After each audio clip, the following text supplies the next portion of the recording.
Nero vana vaMwari, toda kutenda Mwari zvekare atiuyisa kurevival yedu Ignite 2013. Nezuro takabata chikonzero chokutanga tiri mukati mebhuku raRevelation chapter 2. Tiri patsamba yakanyorerwa church yeSimna. Tikawana chikonzero chokutanga nemhaka yetifanira kutendeka kusvikira parufu. Chikonzero chokutanga chaiti kudii? Iye ndiye chiinhai, kutanga nokupedzisira.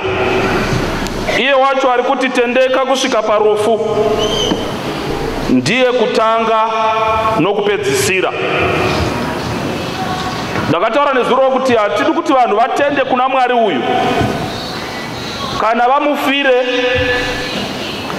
kana vatsungirire kwaari vasina zvikonzero zvinobatika. Tichakumbira vaganyani vatibatsire kuti vambotiverengera patinenge tiri papapa kwevhiki yose inoi. Nhasi tiri pareason number 2 nemhaka yetifanira kutendeka kusvikira parufu. Revelation chapter 2 kubva pavhesi ya8. Verse 8. Nyorera mutumwa wekereke iri paSimina uti, zvanzi naye wokutanga nokupedzisira, akanga afa akararamazve. Ndinoziva kutambudzika kwako nourombo hwako, asi uri mupfumi. Nokutuka kwaivo vanoti tiri vaJudha, vasi ivo chaivo, asi isinagogo raSatani. Usacha izvo zvauchatambudzika nazvo. Tarira, dhiabhori oda kuisa vamwe venyu mutorongo kuti muedzwe. Muchatambudzika mazuva ane 10. Uye wakatendeka kusvikira parufu. Amen. Ndigokupa korona youpenyu. Ngatinamatei.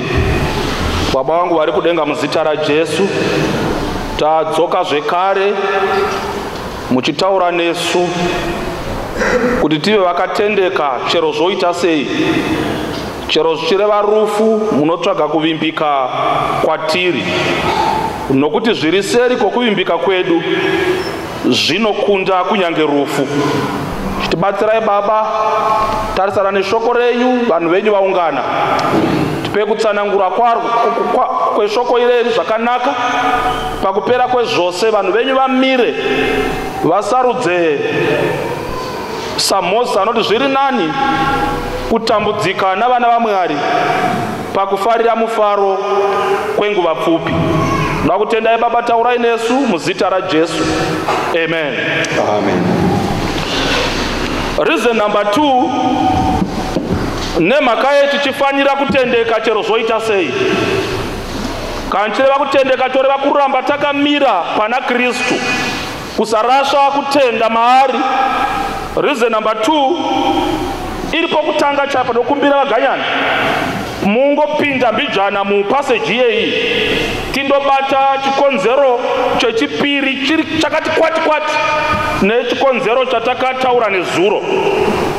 Verse ya 8. Verse ya 8. Nyorera mutumwa wekereke iri paSimina uti, zvanzi naye wokutanga nokupedzisira. yes, akanga afa akararamazve. Ndinoziva kutambudzika ndo chikonzero chedu ichocho. Nezuro takati iye wakati titendeke kusvika parufu ndiye kutanga nokudini hai. Iko zvino zvanzi wakanga afa ndokubva azoita sei, akararamazve. Ndo second reason. Uyoyu watinotenda kwaari wakanga afa, but nyaya haipereri pakufa chete, asi wakati afa ndokubva azoita sei nhai, ndokuzoraramazve, kubvira kuti une simba rokutarisana nerufu, wopinda maguri rufu guyauka, apinda maguri wofamba mukati mako, akati mago ondobuda akunda. Wakanga afa asi unoraramazve. Ndiye ari kutaura nesanganeko zvino achiti ai wakatendeka kusvikira parufu. Nokuti ini ndiri kukuudza kudaro kutendeka kusvikira parufu iye Kristu. Ari kuti ndiri ndine key dzerufu neHadesi. Unoziva ukadhila neune key so. Ukadhila neune key. Key hadzingobakwi chero pabasa pamunobva ino. Pane munhu unonzi mabataki. Iye chero mune chikonzero chakanaka sei chokupinda kuti mutore. Kana musina kutaura naye zvakanaka hamupindi. Une simba unobata ki. But Kristu uyu manje ari kunzi ndiye ane ki dzeinhai dzerufu neHadesi. Saka hazvinetsi Kristu. Vafira maari hazvinetsi. Ndosvaka zvakazarugwa pa 14 pa 13 inoti chii ganyani. Zvakazarugwa chapter 14 verse ya 13. Verse 18. Ipapo ndakanzwa inzwi richibva kudenga richiti nyora uti vakafa vanofira munashe vakaropafadzwa kubva zvino. Hongu ndizvo zvinotaura mweya kuti vazorora pakubata kwavo, nokuti mabasa avo anovateverera. Ndoda kuti chane umboverenga uchiita zvishoma zvishoma. Pane kusapindirana apa katakatarisa nyaya inepfungwa dzavanhu. Nyora uti itange pa 13. Verse 13. Ipapo ndakanzwa inzwi richibva kudenga richiti iro nyora uti vakafa vanofira munashe vakaropafadzwa. Patoipa ipapa kutanga rini vakafa kufa kuchiva kuropafadzwa. Kubva zvino bati havangozi vafa chete kana ndevafira munani nai nashe. Tiri kugara mukati menyika inohla rufu. Ende Satani wakaisa nyaya yerufu pedo iri padhuze pamino dzavanhu kuti munhu aite zvisingatenderwi. Pfungwa yake inenge yanyangirwa nerufu. Wangoshaya bhachi, ipo pana mawaniro ebhachi akaipa. Unohoti zviri nani nditoita zvakati ndiwane bhachi, ndingasafa nechando. Ene nyaya yekufa ikangeswa pamberi hauchamugoni munhu. Kutaurira musikana kuti mirira mukomana wakanaka unouya. Unowazonzi imi munhu unofa usina kuwanikwa. Ukaona pfungwa yekufa yatungamidzwa inozarurira zvivi zvose. And the next step ikuzvikanda. Kwa ukafa wawanikwa ndakambokubvunza izvigodii. Unengozviwana pressure kuna mai kanziwe. Chero wangouya ida ndingasafa ndisina kumbofuka jani. Ndofa ndisina ng'ombe yomai.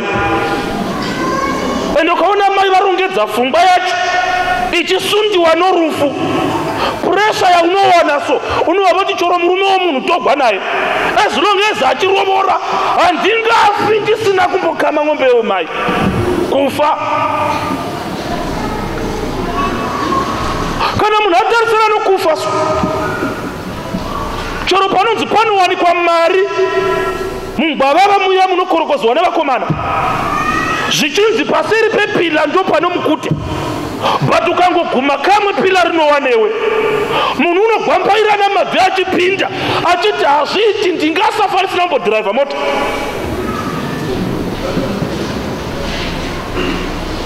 Pfungwa yorufu inoiswa pedo naSatani.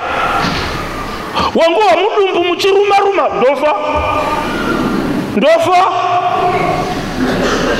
Ende zvinotevera ipapo hakuzi kuchipatara, kugoma kuvavuki. ngatarisa zvivi zvatakaita kuhla kufa, but vhesi ndobva yati haiwa vakaropafadzwa vanofa. Amen. Vakaropafadzwa vanodini hai? Vanofa. Asi vachifirepi nhai? Munashe.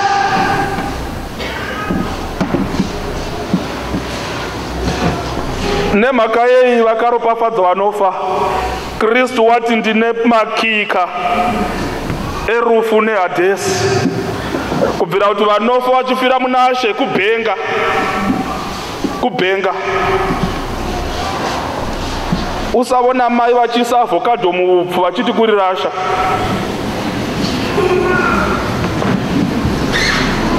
Vanoriziva, vanenge vachiverenga mazuva, dai kuri kare zvaita vana mai vedu, vanenge vachiverenga mazuva, baba vanenge vakanyora tsamba kuti musi wa23 ndiri kuuya, vanombori vhukunyura vombotefenyedza. Asi ukariona rakafunhigwa so ungati rarashiwa muupfu. Iprecious fruit yavo musi unouya baba rineswa patafura. Usavona vanofa vachifutsigwa ukati kurasha munhu. Hakuzi kurasha kana akafira munashe, kuviga. Kristu unovaziva. Choro pakamera bundo, choro pakaita mujuru, choro pakasasakurirwa, choro pasina tombstone, asi Kristu unoziva kwakavata vachene on that great get up morning. Wamanda ichirira vanomuka nokusafa. Unoziva vanhu vajaira vanhu avakoshesi pavanofira, mavanofira, but vanokoshesa mafiro. Mbiri yendufu dzandakahwadzosa hadzidzi dzokuti wafira munashe, asi ndedzokuti wavigwa.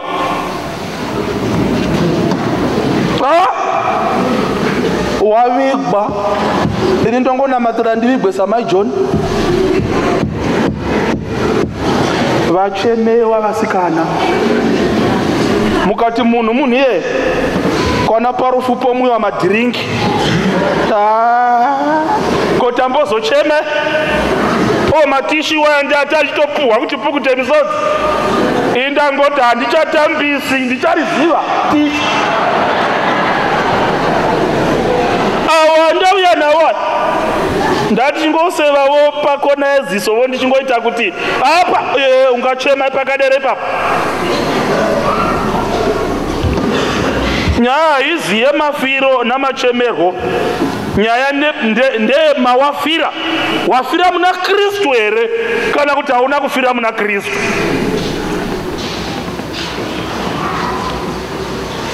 Variko vanopa mbiri yemavagwarira sokuti ukugwara umbozha kwa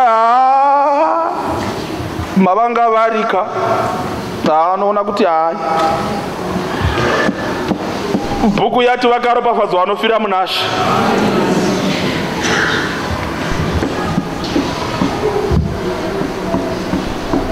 Zvikanzi iye uyu ndiye kumuka noupenyu. Amen. Saka usahla kufira iye. Be faithful unto death. Unoziva zviri upenyu ukahuchengetedza unongorasikirwa nako. Zviri nani kutohupa kuna Kristu. Hakuna unonzvenga rufu nokusingaperi. It's better to die a hero than to live a coward.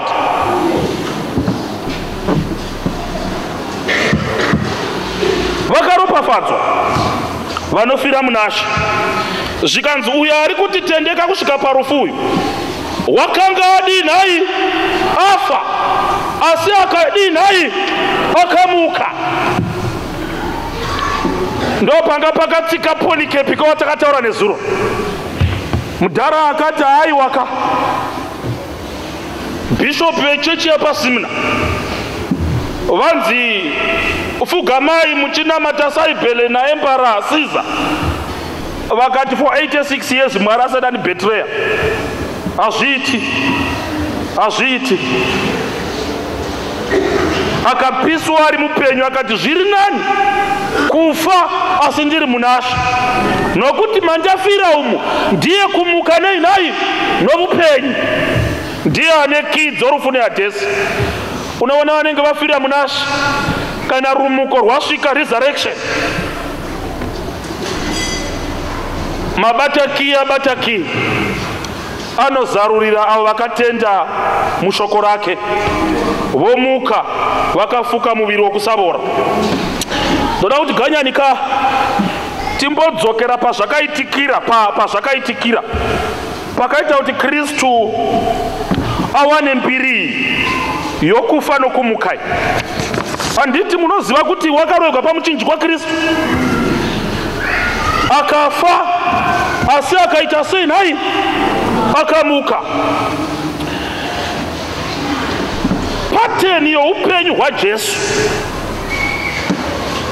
wakatanga nezvakazvidzwa asati asvika pane zvakakudzwa. Haana kutanga nokurarama ndokuzofa, afa ndokuzomuka, ndokurarama nokusingaperi. Muripo here vana vaMwari? Ari kuti ndakanga ndafa, asi iko zvino ndiri mupenyu. Ndakanga ndafa, asi iko zvino ndachinja giya manje, ndava mupenyu. Transition youpenyu iyoyo yokuti munhu unotanga nezvakazvidzwa wozondosvika pane zvakakudzwa, ndo pateni yokurarama kwavatendi manje. Vanotanga kurarama mukuzvidzwa, but chikero choramba chichikwirira, vozosvika pakukudzwa. Kana ukavhizita rungano rwaJesu towards rufu rwake, so especially Friday, ukasvika pamaevents anotenderedza Kristu Thursday neFriday, waigona kunzwira Jesu urombo. But praise be to God, it was Friday but Sunday was coming. Upenyu hunombomira paFriday so, pakuti unenge uchipfigwa nokutukwa, uchirorwa nokumhurwa. But dai Friday yaiziva zvandinoziva, yaida isina mufaro nokuposa, because after Friday Sunday is coming.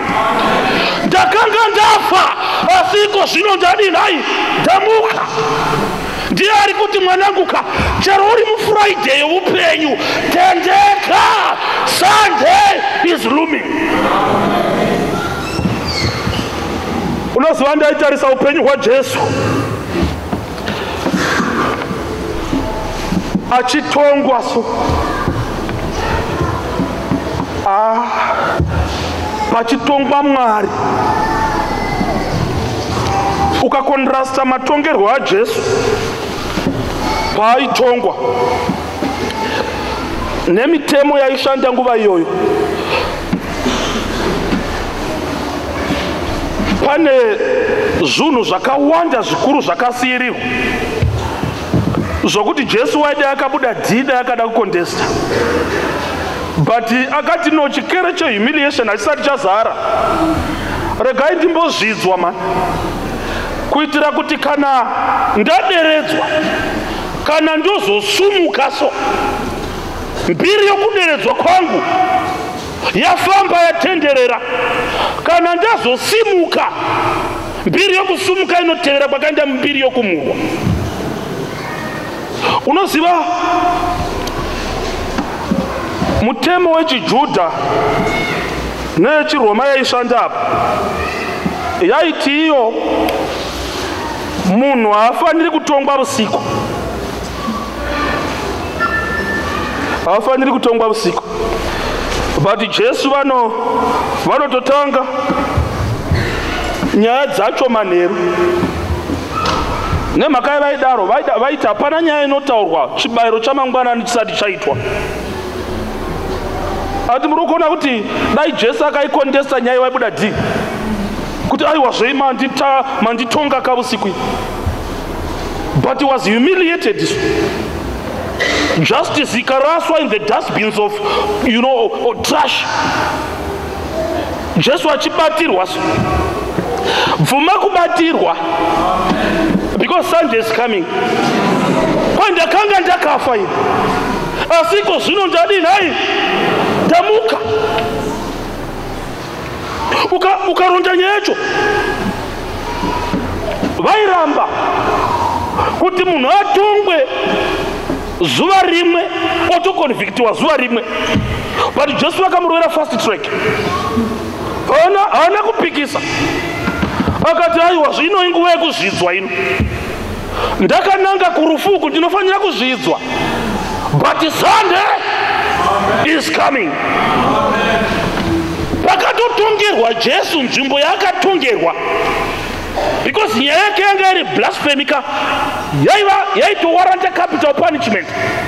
Nyaya dzakadai dzasingafaniri kutongerwa mumba, dzaifanira kutongerwa munzvimbo yainzi the hall of the hewn stone, nzvimbo yaiva nedombo rakavezwa. Asi Jesu vana kumupinza mudombo iroro munzvimbo iyoyo. Zvakafanana nokuti vanhu vari kuti tiri kukutonga koti, vachikutongera seri kwematoireti aparengi, vazokundundurudza undokuisa muchitokisi, ikoti rudzi yakadaro. Jesu wadi yakaramba, akati muri marobha hamuzi vatongi, but wakaramba anyerere, achininipiswa in the Friday and Thursday of trial, knowing that Sunday is coming. Dzidza kutiwira, wakamirira yo Sunday, ndakanga ndafa, vakomana takachema mani, vana Maria vakachema, but iko zvino ndamuka, ndapuwa makii erufu neHadesi, but musakanganwa history yanguka, ndakanga ndafa. Unofanira kuva nehistory namastage, kuti naJesu wandakatenda Mwari ndakanga ndiri chimunhuvhudzi.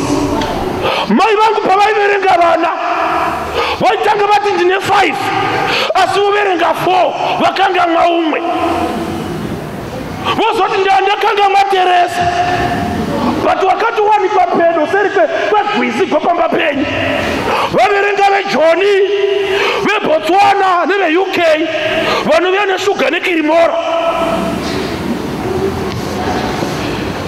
But kana ukarejista mutimu ya Jesu, ndiwo unoti ndakanga ndisingaverengwi, asi iko zvino ndoverengwa, ndakanga ndafa. Ukaverenga nyaya yaJesu, muprista hanzi wakadambura nguo yake atsamwa. Tema uJudha akaverenga mubhaibheri, muprista akadambura nguo, unofanira kutongerwa rufu. Waida akatofira ipapo, yaJesu ikambomira.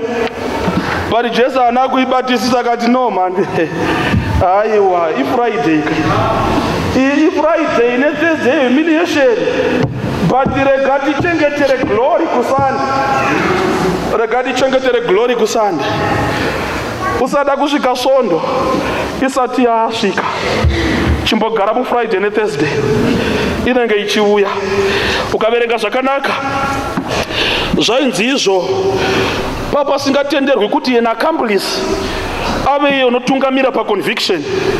Judas ndiye akatungamira kuti Jesu andodi asungwe, iye achisungisa Jesu mhosva zveyaakapara.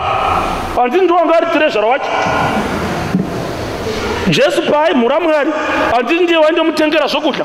Handiti vaJudha vaiti Jesu wamhura Mwari uyu, wati ini ndiri Mwari saka wamhura Mwari, iye ari Mwari zvake. Kana Jesu ainzi aita mhosva, Judas ndiye wokutanga manje.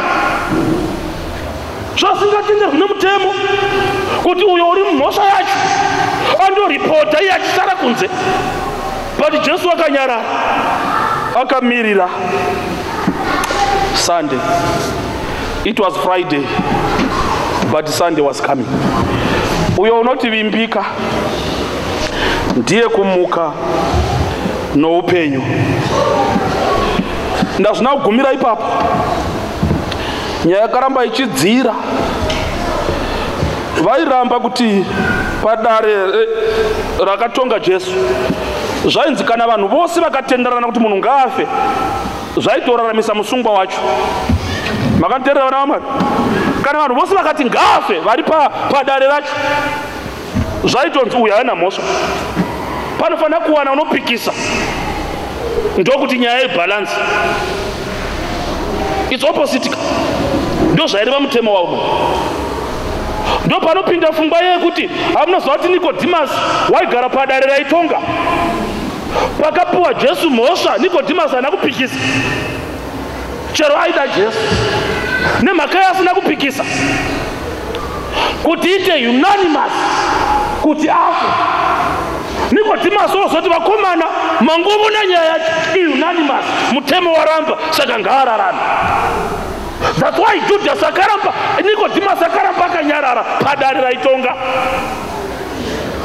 Zvadaro vakati chero yaita unanimous unofa. But akati hazvinei vakomana, it's Friday and Thursday, but Sunday is coming. Ndobva vamutungamidza kurufu. Bhaibheri rinoti igwo rufu rwamuchinjikwa. Rufu rwamuchinjikwa hakuna kuchipa. Ukatarira ndufu dzimwe dzose dzaitongerwa vanhu, Stephen Wines waita blasphemy haana kuiswa pamuchinjikwa, wakakatiwa namahwe. Gwamahwe gwaiva nani pane gwomuchinjikwa. Rufu rwamuchinjikwa gwaiwanza kuitirwa ainzi marunaway slaves. Kana nhapwa ikatiza yaindovurawa norufu rwomuchinjikwa. Kana munhu akaita mhosva yekuti imhondi yaita mbiri, chigevenga chikuru, chaivurawa norufu rwomuchinjikwa. Zvavaiitira rufu rwomuchinjikwa gwaiva rufu gunonyadzisa. Waiturikwa pamuchinjikwa wakashama. Muchinjikwa yacho yaiswa pedo nomugwagwa, makanikwa kudai kuti vanopfumura vaya vanopractiza kutuka nokunemera vaite practice. Vanoda kuita mapoints okuti ndaakugona rekushuta nerekeni, vapractice repo. Humiliated. Ari Mwari vakati ngatimuise pamuchinjikwa. Kazhinji munhu aiswa pamuchinjikwa vanotaura vaiti anga asingafi nokubleeda, aifa nesuffocation, masoro dzakakakatiwa, mavoko akasuspendwa, uchizama kuita gasp uchitsvaga mhepo. Vakarovera makumbo vakamatatamura, chifuva chisati chagona kusimuka. Uchiti paunokakata chifuva uri kuwedzera mavanga pamakumbo pane chipikiri. Paunozama kufema uchiburitsa mhepo, bhodhi yako yakasuspendwa yose namavoko aya. Kufemera mukati, kukakata maronda amakumbo, kufemera kunze, zvichinetsa ndorufu rwakapiwa Mwari ikoko. Ende kazhinji munhu wapamuchinjikwa anga asingafi nezuva rimwe. Tototenda nyasha dzaMwari dzakashotena mazuva, vamwe vari vama 5 days aripo. Vanhu vachiuya kuzovona murume mukuru akashama, achigomera ari helpless, ane nyota, achisekwa nokukatigwa musheche navapfana. Vapfana vachiita mapoints emiseve. Zuva rikamuya rinongokurova, pakamuya mhepo inongokurova, pakamuya mvura inongokutaka. Helpless. Usakanganwa ukasuwa uri muFriday youpenyu. Remember, Sunday is coming.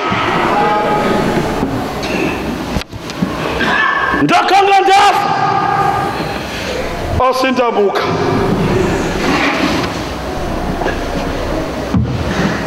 Ndiari kuti tendeka mwana wangu. chero zvireva kana zvopuresa matambudziko awanda. Rangarira ndakapfuura mujeni yacho kuenda pamuchinjikwa, handina kufamba ndiri mulift. Wakatakudzwa muchinjikwa wake muponesi wedu. Mwari ngaavongwe nomutema Simoni weSairini. Jesu waremerwa achitatarika achiwira pasi, achikaviwa achigamiwa neimwe bhutsu futi, achisumuka achifamba akananga Gorogota. Apa vanhu vose vanga vati ngaavura. Vamwe vacho ndo vakapiwa zvokudya zvingwa zvishanu nehove mbiri, vachiti Bharabhasi ngaabude. Iwe uri kudya bhetireyo yawaitirwa nomwana wavatete kuti muzukuru wani watusa handiri kuona pamba pake. Jesu akarambwa nevakasika, akarovegwa pamuti waakasika. He created the tree so that those who would plan to crucify him would lack resources.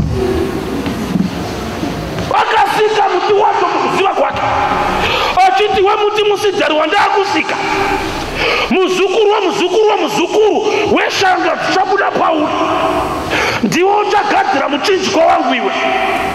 Akamunaisira mvura muti wacho, akamupa mhepo yekufema, so that those who would crucify him would lack the tree. Akagadzira zvipikiri, akaviga simbi pasi.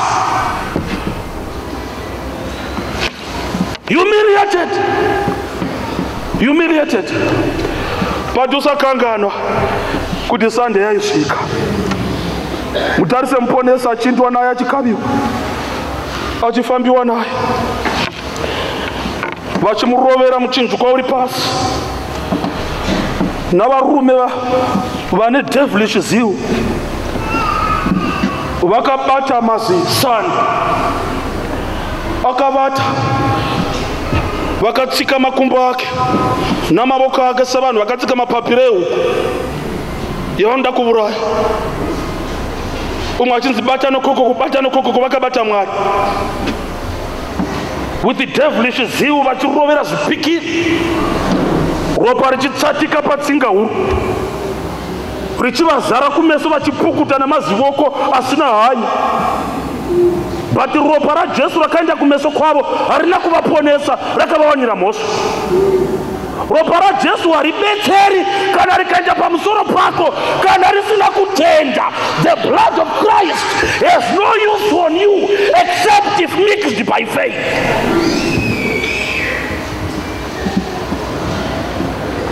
Vakamupinga vakarovera zvipikiri, vakati vakomana ngarichisumudza muchinjikwa uya. Gomba rachegwa, it's a deep rugged hole. Vari kuteka zimuchinjikwa vondorikavira mugomba, parinondomhara with a jack, richigwadzisa mavanga ake. Anopanga kufema mhepo yaakasika, opanga kumwa mvura yaakasika. Vakomana vomutsinye vomupa vhinika inovava, vakairamba. Akati ndiregei ndienjuwe, it's my Friday but Sunday is coming.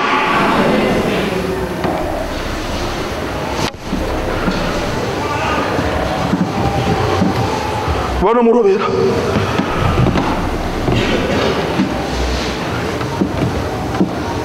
Ari pamuchinjikwa, kaverenga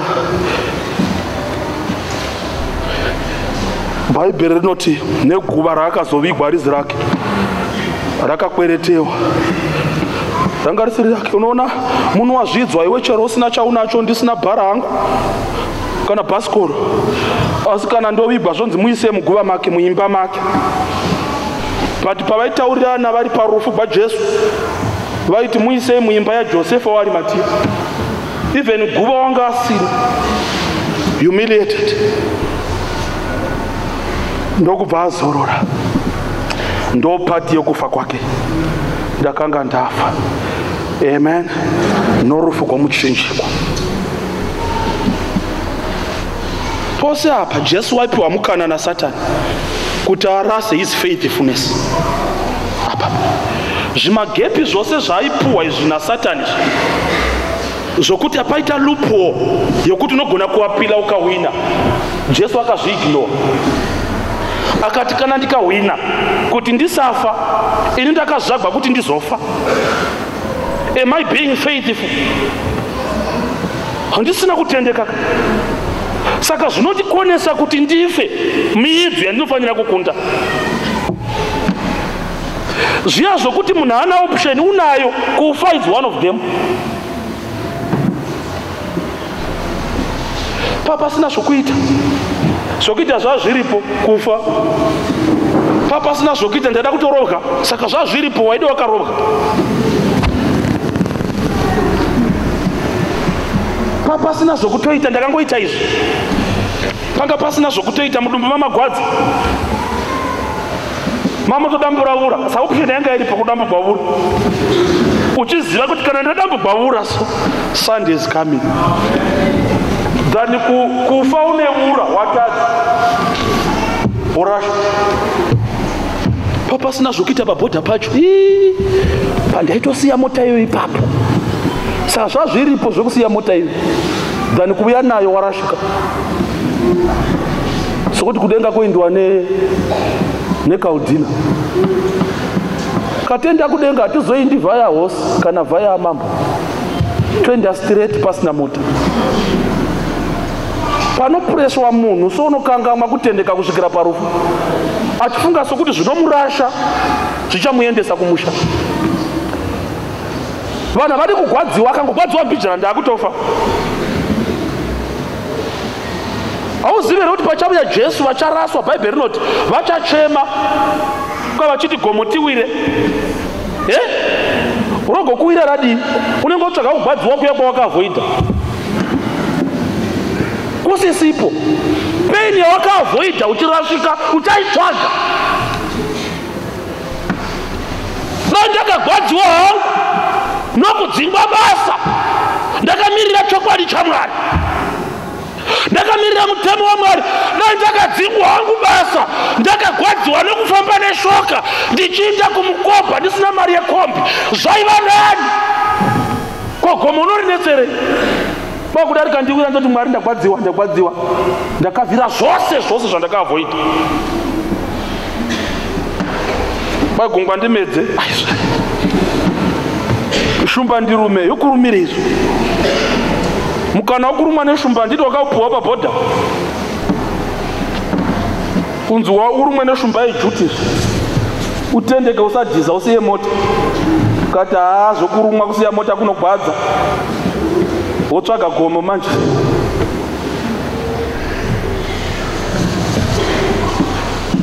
Unoza peni yokuramba yokurega fodya inogwadza. But panouya Kristu anorambira pamuromo. Inodona nepower. By the sound of the trumpet. Ave inopera yose kutiwa. Kwasvona kuti inopera pawakadhimitwa muhospitari wakakumbira mudzanga.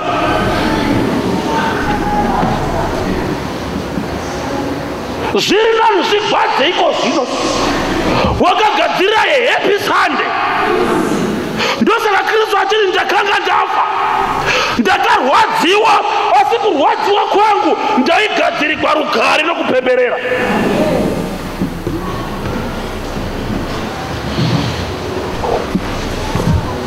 Vakomana nyaya masmall house. Ukaona ukachembera manje. Bhaibheri rinoti mazuva akaipa asati asvika ucharanifarira izvozvo. Uriko mudhara unenge atochembera wakambopenga achinetsa muno. Ukazomunda kunyengera musikana unokurova nesvimbo. Hachadi kuzvikwa.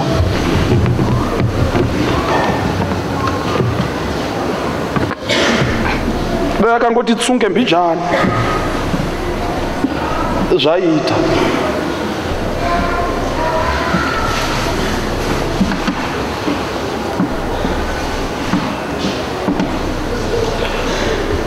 Ndokubva agara muguva muponesi wedu. Avigwa muguva rokukwereta. Wafa. Saturday wakazorora. Chachiri chipata-pata. Kudepartment raSatani. Kana kwakamboita busy muparliament yake. Not that weekend. Zvimadhimoni zvose zvikadamwa kuconference huru. Kanzimbosiyai kutapa zvikadzi zvinoroya, uyai kuno. Siyai vakadai. Zvidhoma zvose kuconference. Zvipuna nezvindofa tokudai kuno. Uyai. Satan chapa chake Lucifer ndo waichea. Akati, guys, we have come to a decisive point. Murume wakati rova kudenga. Watiteverera panyika. Patinofanira kumaka chaipo. Pa resurrection.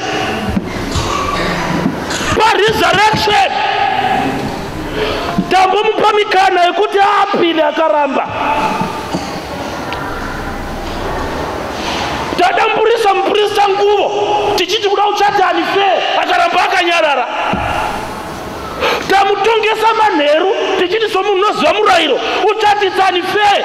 Asana kuklema marights ake. Satan unogona kupamikana kuti akupe rugare izvo achikurasa. Ukotopa testimony yakabetsegwa izvo mukana wekukurasa. Upenyu hwako ngahunange zvinogozva. Don't avoid pain. Usashanda nephilosophy yegwizi. The philosophy of a river, it follows the path of little resistance. Gwiza kukwiri gomo, kukasangana nedombo kunonzvenga. Ende pakunenge kwanzvenga kunomanyaso kuti kunogona kumanya. Kukasangana nechura kukwiri churu, kunonzvenga nokusaiti kwakareruka. Kuti manya zvokuti heki. That's why a river is crooked. Hauna kumboona straight river, never. Because kuno avoida zvinogozha. Kana upenyu hwako uchiavoida ma challenges, you are crooked, you are a crook.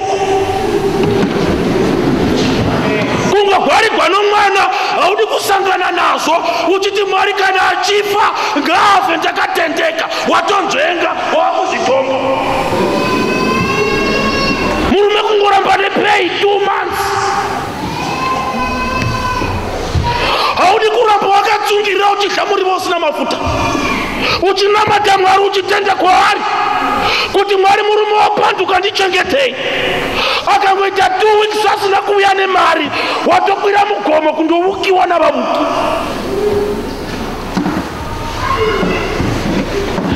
Ende pakazhinji pacho nganga yacho hauitsvagi nouya yoga sokuti yafemerwa. Unogara nomuprofita wenhema mubhazi. Apa uchichema musodzi nochomukati. Zvonzi ndavona mai mune dambudziko. Netiweki yaSatani murume wakunetsai. Kutanga kuchema ndizvo. Ngatiburukira pamberi apa tikushandirei. Ende munoshandigwa shuru. Navarume vanorega madzimai achindoshandigwa. Kushandigwa nomunhu wasina kuroora.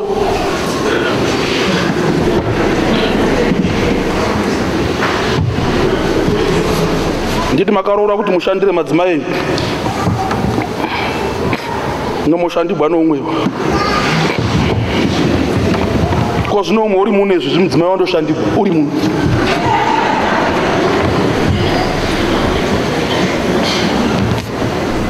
Zodosvika kumba matsoko.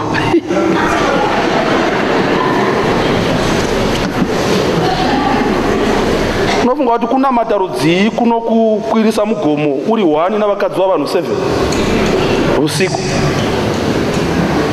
Jesus was very careful. That's why patsime masikati ndo paakaonekwa ane mukadzi. Masikati patsime. Pati manheru ndo paakaonekwa ana Nicodemus murume. Ndochikristu chiprofitai. Chinokuti masikati ndo paunengona vamwe varume wakarindira usiku kutokwira mugomo nevakadzi vava. Ende vanoendako kazhinji kuramba kusangana hedhoni namatambudziko. Kuzama kuramba Friday neThursday upenyu.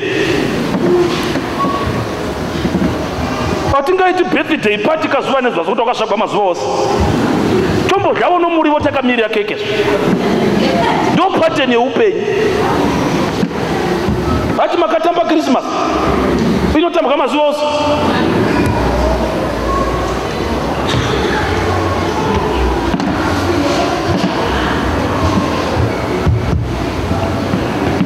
dare rasatani zvikanzi vakoma let's maximize coordination pakashanda dzose philosophy dzose ukaverenga bhaibheri zvinonzi vakarindisa masoja eRoma kusingangorindi maconstable hai kwete maneighborhood watch kana paitoinda vakuru vakatireniwa kanzi iwe newe muchandorinda komana na maziso wakaita tsono vana mapakata nenhumbi dzesimbi mapapi esimbi vachingotendereso chirovana simbi chirovana chikumana so kazi naSatani zvasi physical but let's mount a spiritual barricade pakatsvagwa madhimoni aya ovutsinye kuna marengi wemadhimonika kwaSatani mamwe andaiseka kwakuzaka kwandaisevenza kungoti nezita raJesu zvotochema zvidhoma nai vakoma ko zvino mamambovingeko muchihla mukomana kuda munomuhlirei kudai munombovingeka tatumwa zvino munotumwa muchihla kudai tangodana zita raJesu sati atombotsinzina mototsva ntoda vakatitsunge nokuti zvimwe zvaimbotsungirirawo but hazvingainjuwi simba romukomana ramuponeswa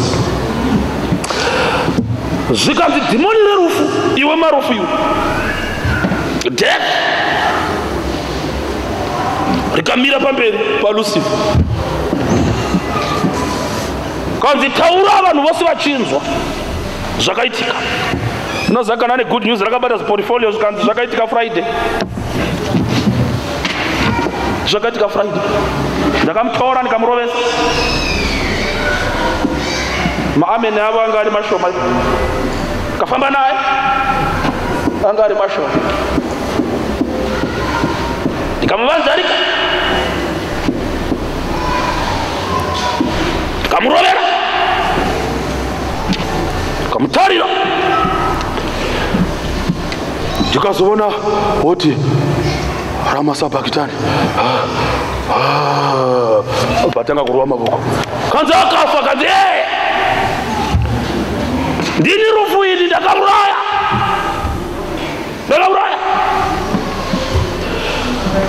zvikanzi naSatani uyu hatichamuchengeti pano uyu chienda unobetserana namasoja undonyatsomupina rangarira chiprofita chake unoti ndinofa asina mazuva matatu tembera ndichaivaka saka check his timeline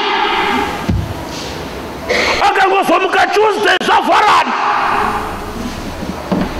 because nyaya yakasynchronizewa kai because after 3 days akaenda kudenga kune party yakatogadzikwa great coronation day ndobva marufu amanya netimu yake ndinoziva zvinoitwa paWrestling zviya ndokundosvika kuti ruoko ga ndokuti Navy pachiunonzi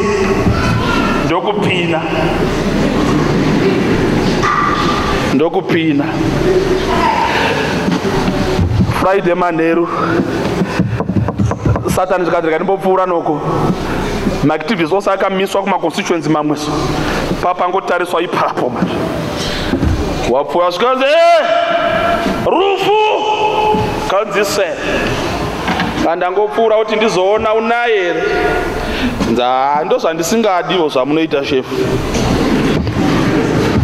kana munhu asingavimbi vashandi vake ini zvokushanda paenvironment yakadaro zvinondinetsa mondibvunza kuti ndakapinwa kamufanaka kana nguvo isina mupendero, kamwana kaJosefa kakazvarigwa muchigiro, hatina kumbomuona kuchikoro kwaGamariri. Ini ndakapinda vana Soromoni. Dhavhidhi uripi mudhara? Samsoni wemhotsi uripi? Monya. Ndakapinda ini vana Goria, havana kumuka. Mozonditi uyu hati vimbani vokashefu, ngati vimbani takabva tose kudenga tapanduka, ngati vimbani. Zvino tikanetsana sevapanduki topandukirana. Sorry, ndangoita monitoring iwo, ndangopfuura nokuno, ndangoita monitoring. Saturday chasvika Satani manheru. Shiri dzamuri dzakanzi kakatanga iko zvikanzi ndakuuya kuzokumonita kungopfuura hangu nokuno ndidzo zvaunoona una mamasupplies here. Pane zvimwe zvaungada mhenu, pane zvimwe zvaungada. Zvikanzi hai kamauya nyaya yamasupplies ndakanaka. Satani haana kuvata. Akuziva kuti Saturday ichipera tiri kupinda musande. Mangwanani kwakati kunzvi. Tikapfeka mapapiro espeed.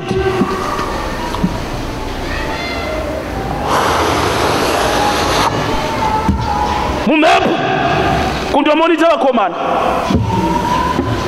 Pano tandoglida mbijana. Ndokuti chemu nekona eziso.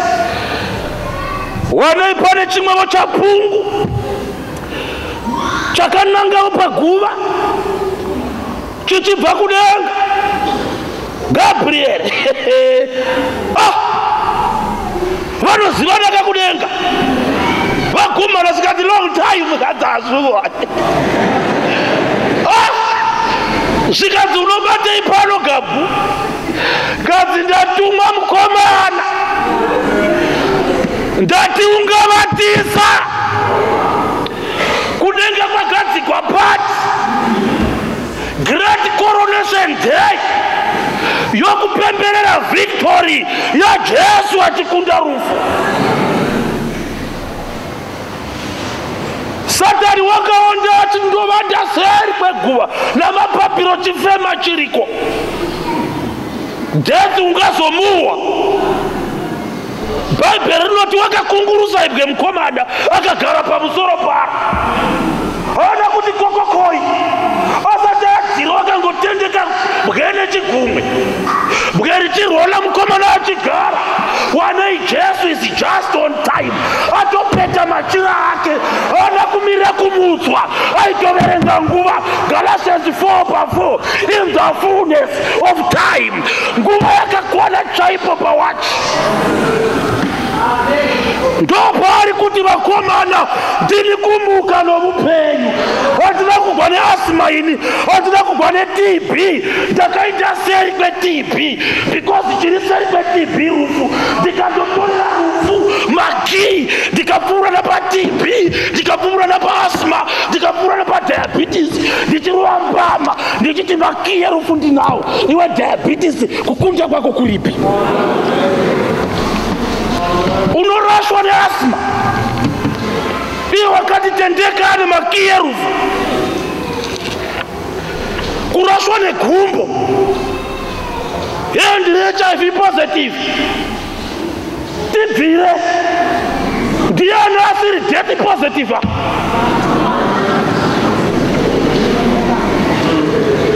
Ndiani asiri death positive. Ndo virus yogatanga kubata vanhu. Flu haikonzerwi nevirus. Manesi tibetserai, maviral disease wapo.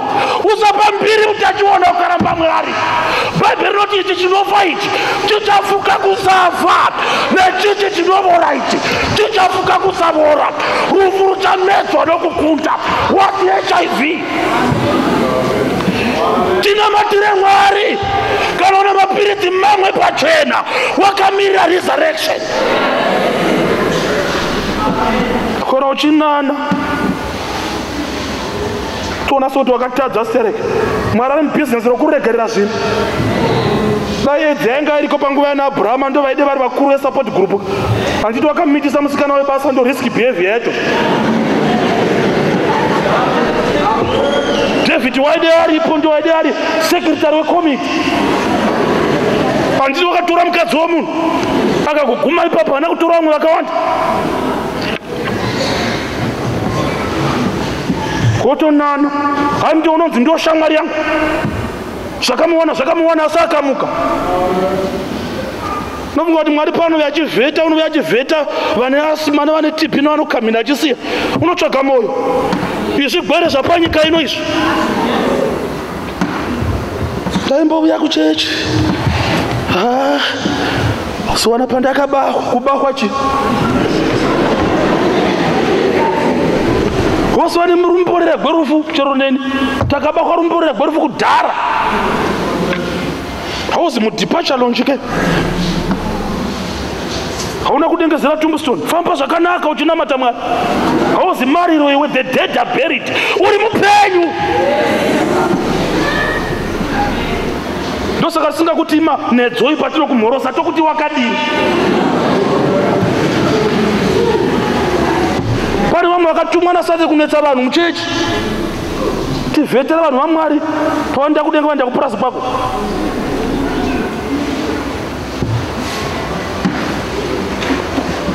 Pagurupu iri ndo paipinda vana Rakabi kaChifeve mbuya vaJesu. Pamwe papasina dzimwe mhandara dzadziripo Rakabi Chifeve vachipuwa privilege yekuti mbuya vaJesu vanga vasipo. Vamwe vanhu vanozvidza vari right ka vanotorashwa because they are self-righteous. Vari kuvakarashwa nomumhandara gwavo vari intact. But Mwari vachisarudza Rakabi wanga ari Chifeve because she had a loving heart for a savior. Saka panouya Jesu notione mumhandara wako ukopinda denga. Dziriko mhandara dzicharashwa mubvana dzipinda nokuti vakaita ukama naMwari. Ini ndakanaka ndomufarisi zveuya. Ndakanaka. Hatiponesi nezvose izvo. Tinoponeswa nenyasha dzaKristu nokukama naye. Kana wanga wakakuuniswa nomunhu tidzokere kuna Mwari wako wakakumirira. Iwe ndo usingaiti zvakanaka unodzingwa pamusha pababa nomwe. Mai vasiyira umwe $5 vachiti mugotenga chingwa ndaenda Jordan.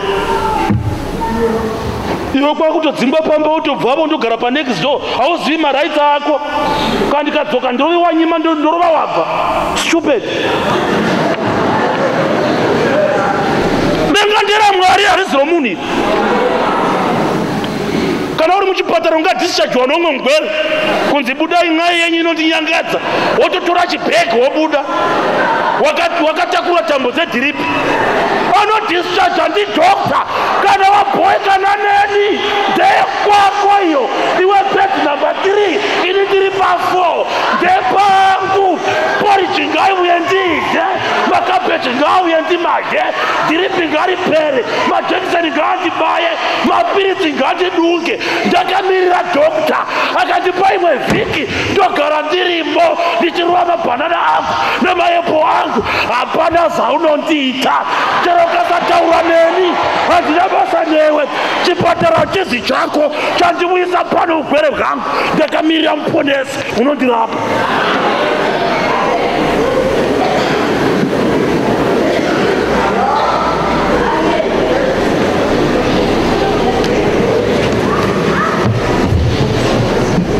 Ndaimbopinda ndeyo munhu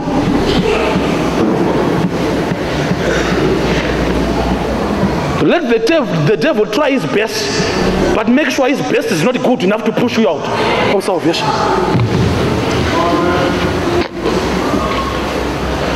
Kanza ndichinaye chinaye bwera kunguruzwa Satani namanhedo. Jesu wamuka ndopanda kumhoroswa namadzimai aitawo zvakanaka kuda kumhorosa muponesi. Gadzi musandimhorosa andisati ndakwira kundotaridza evidence kakuti ndakunda kuna baba eka. nokuti nyaya yachoyo yaifana kundotaridzwa kudenga zvikanzi wakatesta rufona waBiafra kuti isu tirege kufa, isu hatichafizve, takungovata, iye wakatotifira, iyi mudhara wakatora. Saka kana tichivata isu topfigirwa mutirangi rake tigozozarugwa toenda kumusha paresurrection. Ndokubva vati vakomana chindamu ndokudza vadzidzi tosangana kupi nai Galirea. Ndokubva mukomana arova vertical kuenda kuna baba. Ndopaunoverenga vhesi pamasuo zvonzi zarurai magedhe mumasuo akare. Kwaigonza akare seiko navanhu vaigara kudenga ndiJesu anga atova masharu because wakanga aenda panyika 33 years otoona zvava zvitsva zvikanzi namasuo aya because masuo kudenga mapenyuka.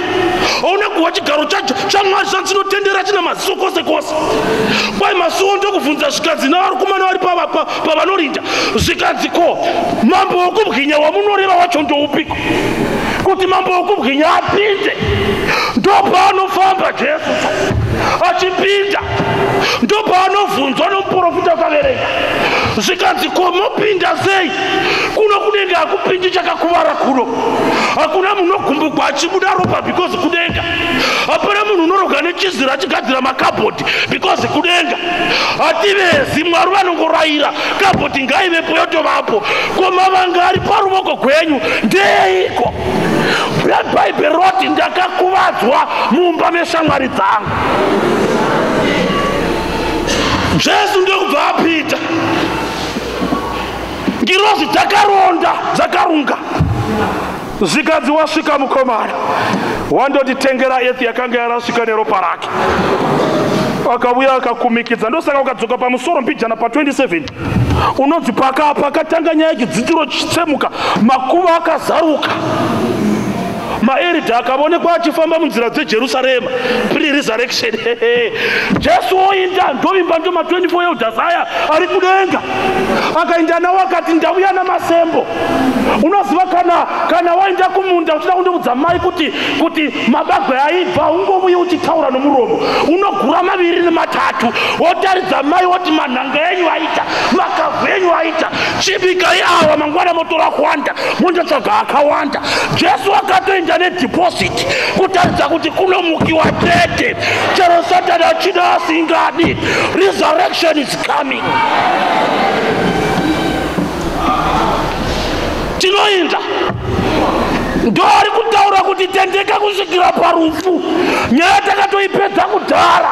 Rufu rwakapiniwa, Satani akapiniwa, rumborera gwerufu rwakapisiwa, pachina mashizha chete. Paunovhundusikwa nomunhu unotsvaga nyama yemagarikuni, ndabona gomba dema peri kwenyu, ndabona gore rino hariperi. Cho rikasapera so what? Kufa kuvata. Gomba dema inda ndochengeta huku dzako kumba. Murume mukuru nokwera akangorinda vanhu akapfeka ngubo. Ndo basa romwe, vamwe vachitakura simbi, vamwe vachijima masaga. Ione zidanda romushenjeri wakarindira vanhu.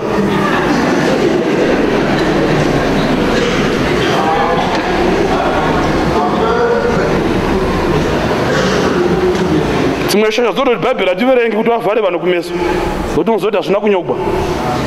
Kana ati hariverengi unongoita zvaanoda newe because unozvarevwa nomweya. Madzimai akamboendako munotaura neni, munopupurira neni zvamusina kuudza varume venyu, fomula dzavo. Kwa unoona nyaya iri pamuri mai yakaoma, inoda tichibatsirana kuti tigwe nemweya uri pamuri. Moga muukundi ndosaka wakakupinai, inoda tiri vaviri. Ini ndine 1 whole number yomweya ndogona kuuisa mweya. But zvoda kuti tibatane, tikabatana mavoko hatisati ava vanhu vamwe. Zvoda kuti tiite vanhu vamwe. Toita vanhu vamwe mai kuti tibatsirane dambudziko iri pamwe. Chiuya manheru tiite vanhu vamwe, tibatsirane dambudziko, tiite vanhu vamwe. Kuti Bhaibheri rakaramba, haiwa Bhaibheri hativerengi, choreva mweya.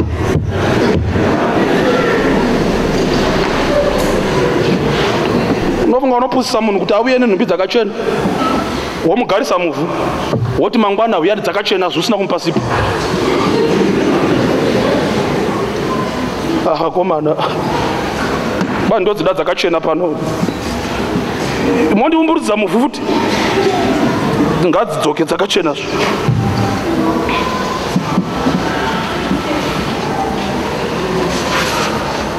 Amuka pati chiri pakati mukomana akati regai ndichidzira manje. Amen. Ndichidzira regai ndichidzira zvikanzi bodo yetipopekanza chisara muchipedzisa. Kwambona munhu uri pahari apfuura achigraduata paMSU kana ari pahari hambozomiriri zvimwe zviya zvokuzoti kudini zvinozopedzisira zviya. Kana angorovwa musoro wake wotomanya kumanyira zviri mberi kana ane promise yebasa. Zvimwe zviya zvemhuru nokuzomacha nokuzoona mabhendi achiridza zvava zvavanhu vasina basa zviya unomanyira zvimwe zviri mberi. Jesu akati sarai muchipemberera, ini ndakumbodzoka ndasiya ndapromisa ndaramba kumhorosa mukadzi. Ndikati ndombokwira ndikati vafanike ndagaririya vangamirisa ndakuburuka manje. Haleluya.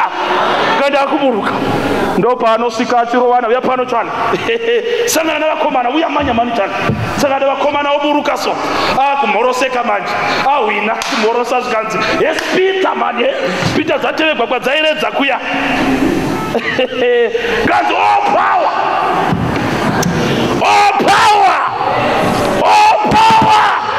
is given unto me. Ndapuhwa simba vakomana, rufu kuchare michunu, kugwara kuchare michunu, ndapuhwa simba. Go ye therefore. Simba raitaura haringozi simba redunamis cheteka. Ipower exousia inonzi authority yatakapuhwa naJesu. Authority even on death. Unoziva exousia isimba romukati. Dunamis ndo simba rinoputika rinoonekwa ramafireworks. But dunamis isimba reauthority rokuti choro mupurisa akaonda ane chikepesi chinokaba but ane force number yake une power kudarika security card arimonya. Ndo authority hiyo.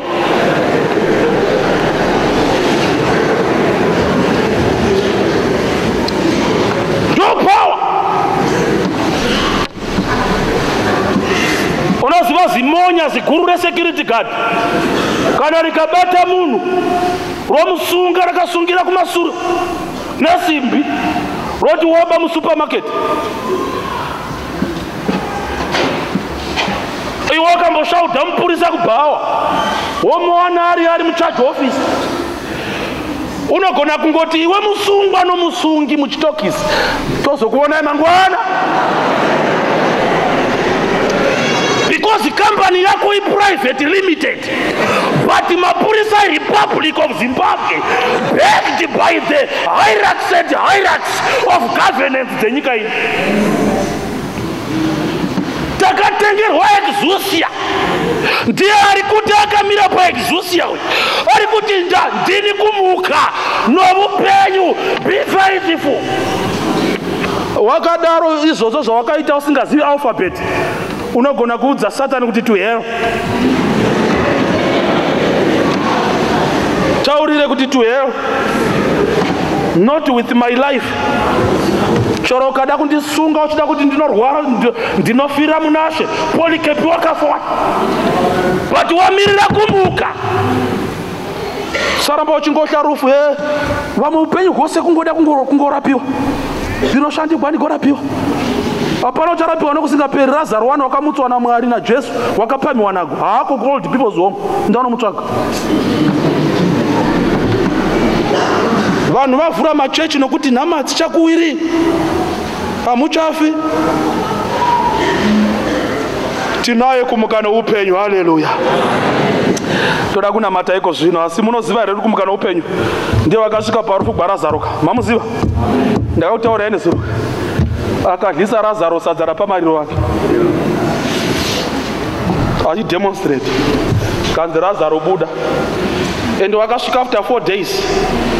4 days nodzokorwa. Amuzivi kuti inoreve vaJudha vaitenda kuti kana 4 days isati dzasvika munhu achine tariro yokumuka.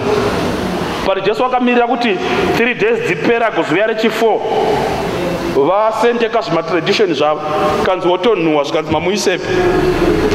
Resurrection power. Resurrection power.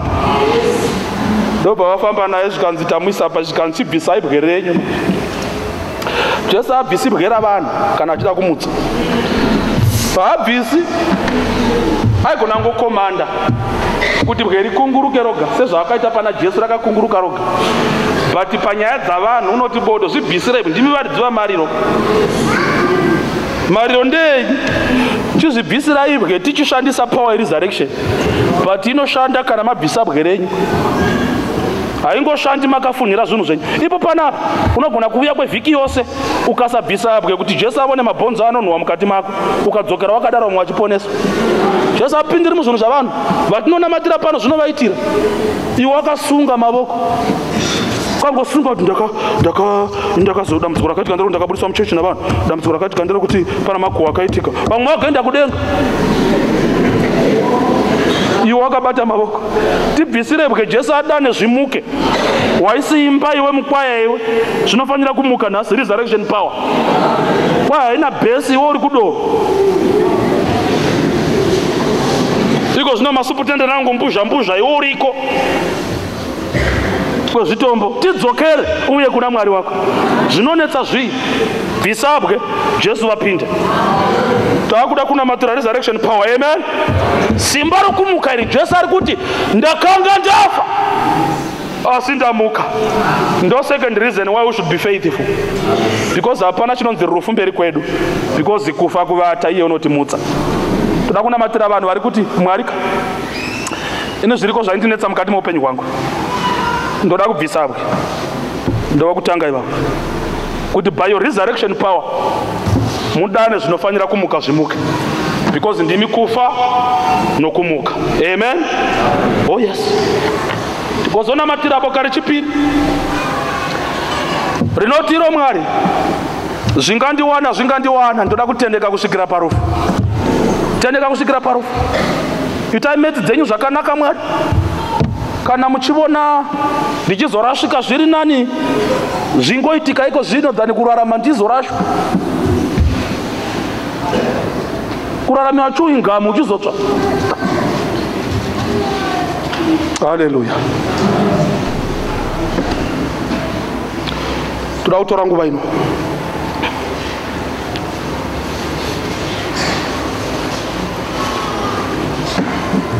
kunamatira vanhu vaMwari vari kuti kana muri kumuka noupenyu hapana chisingamuki kana muchinge mada. Ende kufa kwacho haizi loss because muchazomutsa still. Amen. Saka usadya kufa munamato unozopreventa kufa. Ayo ndokuti zvinofanira kumuka zviriko zvakanaka zvinofanira kumuka mauri. Vari kuva nemichato yakanga yatofa cha pane zita raJesu because his resurrection power panofanira kumuka. Amen. Moda kundindisa kumabhonzo aEzekieri remi tatichina nguva. Akadamwa mabhonzo akamuka pamupata. Akamuka akava hondo huru yaMwari. Mabhonzo. There is power in Christ. There is power. Akabondirana head bone connect neck bone. Neck bone, shoulder bone, back bone, thigh bone, leg bone, foot bone, toe bone, dry bones. Jump before the Lord. Zikati it's not over until it's over. Taura kumhepo inadzenyika. Apinze mweya mabhonzo nyama yakanga yatuwapo na marunda. Mabhonzo akakavyiwa nenyama ikava hondo huru yaMwari. Uzandivunza kuti mabhonzo akanga aita sei akanga aintepi anga ari pamupata mamwe anga afufunyuka mamwe anga adliwa nomuti because miti inodla calcium ndobva enda mumatamba matambo akadliwa nomukomana weng'ombe mukomana weng'ombe akadliwa nomuroyi muroyi akazofavo akadliwa nomujuru imwe chembereka juru jamajuru acho chembere iya ikazodliwa neshumba shumba ikafavo calcium yomushumba ikatogwa nebundo bundo rikadliwa nemhembwe mhembwe ikafavo zvikakukuziwa zvikaenda mugungwa zvikadliwa nehove hove ikaredzewa ikadliwa hausandimudza izvozvo. What I know, there is power. There is power. I don't don't care the story of your life. What I know is Christ has resurrection power. Wakanga akafa, osu wakamuka. Be faithful. Torakunamata. Kwachibatanidza vose vari kuti baba ndipe simba rokutendeka ini. Amen. Ndipe simba rokutendeka kusvikira parufu. Because ndaziva nhasi kuti hamuzi munhu wokutamba naye. And make your resurrection power experience in my life. Chero ndikafa ndife ndakabereka rumborera worufa ndichimuka kuti panouya Kristu ndigoneyo kumuka pazuva rokupedzisira. Kana uri munamato wekusimudza maoko ako tisvike pamberi paMwari nomunamato. God bless you, God bless you, God bless you. Baba vangu vari kudenga muzita raJesu, ndoda kutendai baba mati pachikonzero chepiri pakutanga makataura nesu mukati ndimi the first and the last. Ko zvino mataura nesu zvekare mukati ndimi kumuka noupenyu. Makanga mafa mukamuka zvekare. Chokutanga baba ndiri kunamatira vanhu venyu muponesi. Zviriko zvinokosha zvakafa muupenyu hwavamwe. Imi Mwari vokumutsa. Musaita sokuti pavauya kuno zvifanane nokuinda kubhawa kana kuinda kundopuwa mbeu. Ngazvisiyane nokuti vauya pamberi penyu. Vakambopinda mudzimba dzen'anga zvikadzokera zvakadaro. Vamwe vakasiya bhutsu padzimba dzavavuki zvikanyanyisa. Vamwe vakamboenda kuna ana tete asi hazvida kumutsa zvakanga zvafa. Vanhu venyu pavanobuda mukati mehoro ino Mwari vavinga imi. Havaigona kufamba usiku vachizoona firimu ratiki. Vanhu vakuru ava baba vane dzimba ava, vane vana vavanoda kutandara navo, asi vakanzwa zvaJesu vakaungana muno. Vamwe vauya nemhuri dzavo, vamwe vadzisiya because zvinotonetsa. Vari kuchema baba vachiti mutsai zvakafa. Iriko misha yangosara midhuri. Vana mai vogarira vana. Vana baba vangoti ndichazoita sei ndakarovora. Ndingaita losi kuramba uyu ndowanepi dzimwe ng'ombe. Nechikonzero chokuti vauya pano mutsai rudo rwakaurawo muvengi muzita raJesu. Tiri kunamata baba variko vakaurayirwa simba rokutenda. Vanoipa nenyama asi mumwoyo zvakabuda. That power yokutenda ichimo. Tauya baba pa Ignite 2030 revival. Reignite our faith in you. Muponesi, tiri kunamatira vamwe vanorwara vari pakati pedu. Imi hamuna kukunda asima chete, makatondokunda rufu makaita seri. Kana mafara nazo rapai vamwe vari pano. But Mwari handiki chomukatenderamo kuti vafe. Ko rufu chiko mune kidzo rufu neadhesi.